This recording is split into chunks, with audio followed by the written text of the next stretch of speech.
지금부터는 민주당과 국민의힘 소식 차례로 알아보겠습니다. 민주당이 새 혁신위원장 인선 작업을 진행 중이죠. 정근식 서울대 명예교수 또 김은경 한국외대 법학전문대학원 교수로 압축됐다는 얘기가 들려오고 있습니다. 비명계에선 의원들의 추천 1순위였던 김태일 전 총장이 배제됐다는 불만의 목소리도 나오고 있는데요. 관련 내용을 정치인사이드에서 짚어보겠습니다.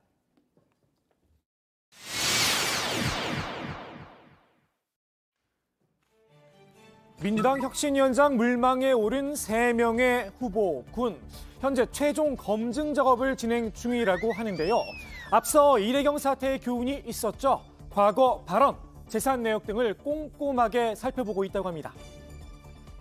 아직 혁신위원장과 관련해서는 의견 좀 수렴 중이고 가급적 빠른 시간 안에 발표를 할 예정이라는 말씀을 전해드리겠습니다. 당내에선 지도부가 정근식 명예교수와 김은경 교수를 놓고 최종 후보를 저울질 중이란 이야기가 나오는데요. 낙점 대상에서 제외된 김태일 전 총장, 의원들이 꼽은 1순위 추천자라고 하죠.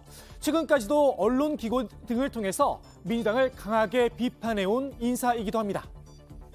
이게 진짜 제대로 된 평가를 해서 우리가 반성할 건 반성하고 바꿀 건 바꾸자, 쇄신할 건 쇄신하자라고 한다면 김태일 교수를 선정해야 되는 거겠죠. 김 전 총장의 배제 소식, 이재명 대표가 당을 쇄신할 생각이 없는 게 아니냐 물음표가 달릴 수밖에 없겠죠. 정치권에선 최종 물망에 오른 두 사람이 쇄신의 상징이 되기엔 인지도가 다소 떨어진다는 평가도 나오는데요. 민주당 내에 훌륭한 대안이 있는데 왜 선택을 하지 않느냐 훈수를 두기도 했습니다. 국민의힘에 타격을 줄 수 있는 혁신위원장 누구였어요? 제일 두려운 사람. 김부겸 전 총리죠. 그리고 좀 젊은 사람 중에 찾겠다고 하면 김혜영 전 의원이죠. 공포스러워요. 저도 김혜영 전 의원님 생각이 좀 나기는 하는데요. 이래경 이사장님이 이제 낙마하고 나서 또 틀려버리면 안 되니까, 또 실패하면 안 되니까 이렇게 무난한 인사를 선택하게 되는 것 같아요. 그러니까 혁신이랑은 좀 계속 멀어지는 거죠. 민주당에선 인지도는 바라지도 않는다, 자주 섞인 반응이 나오기도 했습니다. 마냥 혁신 작업을 늦출 수는 없다는 겁니다. 저는 이제 인지도 바라지도 않습니다. 그냥 논란이 될 잘못된 발언들 이런 거 없었으면 좋겠고, 윤리적인 문제 없었으면 좋겠고, 인물을 찾기 위해서 시간을 보낼 수가 없다. 그러니까 더 남은 시간이 별로 없다. 비명계에선 혁신위 구성의 순서가 잘못됐다는 비판도 이어지고 있죠.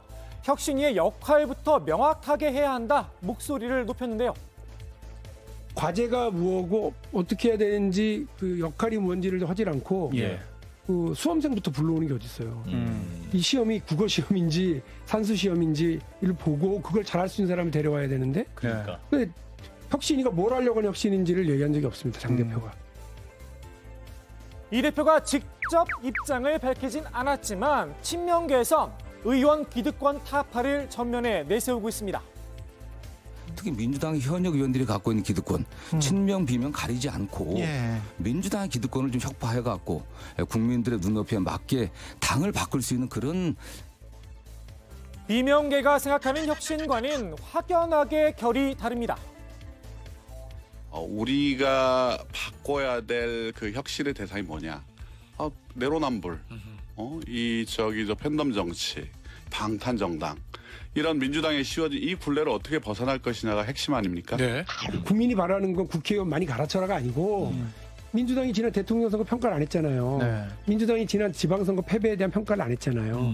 민주당이 지난 1년 동안 이재명 당대표 체제를 어떻게 국민들이 평가하고 있는지를 우리가 평가하고 부족한 걸 채우고, 그리고 문제가 되는 건 개선하는 방식으로 그 혁신을 하자. 당원이냐 국민이냐 혁신의 주체, 당의 주인이 누구냐를 놓고 양측의 최고위원들이 묘한 신경전을 벌이기도 했는데요. 민주당의 혁신의 주체는 당의 주인인 당원입니다. 국회의원은 혁신의 대상이지 주체가 아닙니다. 혁신의 출발은 국회의원 기득권 내려놓기 대의원제 폐지부터 시작해야 합니다. 혁신의 대상들이 혁신 떠들지 말기 바랍니다. 정당의 주인은 당원이 아니라 국민입니다. 당의 주인은 국민이고 당원은 정당의 대리인인 것입니다. 당원의 목소리는 매우 중요하지만 국민의 목소리보다 우선할 수는 없습니다. 그 혁신기구의 의제도 당의 주인인 국민의 의사가 무엇보다도 우선시 되어야 합니다. 국민 눈높이에 맞는 혁신 과연 가능할까요? 민주당 밖에선 회의적인 전망이 이어졌는데요. 지금 그 쉽겠어요. 지금 이재명 대표 개인 그 리스크 방어하려고 지금 온 당력을 거기 모으고 있는 거잖아요. 예. 뭐 다른 거 할 게 없죠. 뭘 어떻게 할 수 있게 저 상태에서 지금. 혁신위원장이 이 질문에 제대로 답을 할 수 있겠느냐는 겁니다.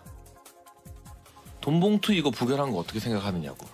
거기에 대해서 새 혁신위원장이 말을 얼버무리거나 아니 뭐 부결할 수도 있지라고 하면 그 혁신위원장은 시작부터 그냥 끝나는 거예요. 비명계에선 이재명 대표의 퇴진이 곧 혁신의 시작이다. 연일 압박을 가하고 있는데요. 이재명 대표가 그냥 스스로가 물러가 준다면 당으로서는 그 선당후사의 정신으로 물러가 준다면 당으로서는 가장 최고의 바람직한 모습이겠지만 내년 총선의 승리를 위해서 본인이 모든 걸 다 하겠다고 이야기를 먼저 하셨기 때문에 저는 그 부분에 대한 본인의 진퇴 부분에 대해서는 본인이 언젠가는 판단을 할 건데 그러나 그 판단의 시점이 너무 늦지 않았으면 좋겠다. 이 대표가 스스로 결단할 가능성은 지금으로선 낮아 보입니다. 오늘 발표된 정당 지도조사 결과인데요. 오차범위 아니긴 하지만 민주당이 국민의힘을 앞서는 모습입니다. 돈봉투 의혹, 호인 사태 등 일단 악재에도 지지세가 크게 흔들리지 않는 모습인데요. 때문에 이 대표가 결단할 이유도 없다는 분석이 나옵니다. 오늘의 정치인사이드 윤여준 장관의 총평으로 마무리합니다. 수렁에 빠진 것 같잖아요. 수렁에 나오려고 허우적거리면 더 들어가는. 아니 지금 뭐 저 정도 상태에서도 지지도가 비슷하게 나오니까 적대적 공생관계 아니에요? 피체 고정 지지층이 지금 다 강고하게 단계되어 있는 거잖아요. 피체 그거 믿고 있는 거잖아요. 그렇죠, 지금. 그렇죠.